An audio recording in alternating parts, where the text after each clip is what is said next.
મહેસાણા જિલ્લાના વિસનગર શહેરની lords international school ખાતે પ્રજાસત્તાક દિન નિમિત્તે ધ્વજવંદનનો કાર્યક્રમ યોજવામાં આવ્યો હતો, જેમાં સંસ્થાના ચેરમેન મિતેશ શાહ દ્વારા વિધિવત રીતે આર્મી બેન્ડ સાથે ધ્વજવંદન કરવામાં આવ્યું હતું અને તિરંગાને સલામી આપી હતી.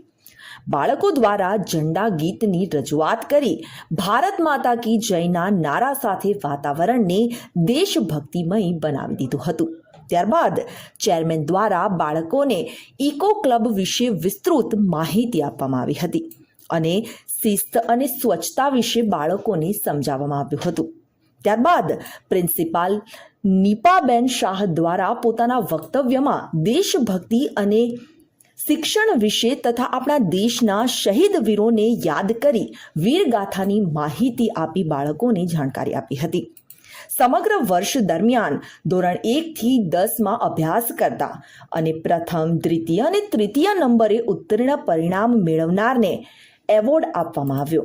ત્યારે આખા વર્ષ દરમિયાન થયેલી જુદી જુદી એક્ટિવિટીમાં અવ્વલ નંબર મેળવનાર વિદ્યાર્થીઓને પણ તેમના ઉત્કૃષ્ટ દેખાવ બદલ એવોર્ડ આપવામાં આવ્યા હતા.